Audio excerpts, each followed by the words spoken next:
So Midtown is located a block south of Camelback and 19th Avenue, which actually is one of the highest crime rates intersections of the whole state.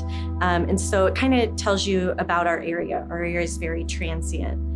We have about 125 kids in the entire school from K to 4. And so we're able to meet the needs of our children and families. We have a food pantry. Every Christmas, we're able to get a lot of the kids adopted for Christmas. There's a lot of special things that we feel we can do. We really pride on ourselves on having very close contact with our families because we know whatever is happening within that family, maybe there's some support that we could give to help make life a little bit easier. And then if it's a little bit easier, it helps the kids get to school and have a good school day. Getting kids to school is the number one thing. You can't get kids to school, you can't educate them, right? Or feed them, or clothe them, or love them.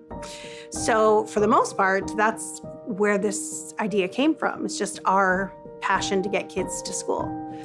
This grant from A for Arizona was a tremendous opportunity that we were able to try something that normally we probably wouldn't have tried. And because of the opportunity we had, we were able to innovate. We were able to start slow, and it wasn't stressful because we were in that innovative process.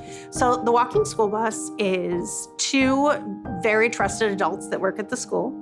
They put on vests, they have stop signs, they take a rope, they walk down the street, they pick up the kids are safely attached to the rope, the kids have vests on, and off they head to the school.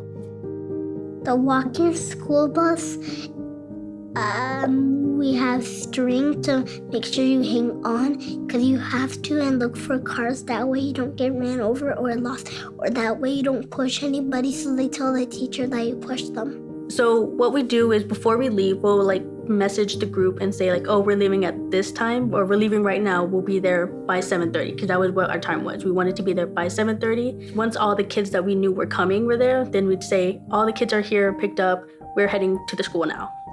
I think the walking school bus is good because it probably helps your parents get to work early.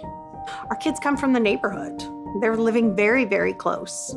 It sounds silly because it is so simple, but it really is that simple. A rope, a vest, some stop signs, 2 employees that we love and trust. Because what we want to do is get kids here safely. So we've found a way to be able to do that every day. It's beneficial because the students first are on time. You build a stronger communication system with parents. It's better because they're able to be on time with their schedule so that they're able to communicate and be on time with their kids' schedules. And that bond between student and teacher, it grows stronger because since I work here at the school, it's just better all because then if something's happening, I'm able to communicate with parents back at home what's going on. It's a lot easier. And then having all those kids with you, you're creating that safety and that trust with them. Getting them to school, knowing that you can get them to school and they're gonna have a good day. They're gonna be able to go home to their parents and be like, this is what I did. If they don't remember anything about their day, they're gonna remember that time that you walked with them home. So surprisingly, the bus is very effective and very efficient. So I think moving forward, we'd like to send buses in different directions. And the cost is really just making sure that you can adequately compensate your drivers. If you have a school bus and you have that transportation and you have that funding, I think that's amazing. But even maybe doing walking school bus once a week with their students or even with their families. Let's meet here and everybody walk to school, because I feel like that would bridge a lot of gaps and it would become a community. So we're really grateful to A for Arizona for giving us this opportunity. We're a really little school with a really little budget, and we get ideas all the time that we can't afford to try out. And so this opportunity to try this out and to innovate and to get this walking school bus going, that was a big deal for our families and our community.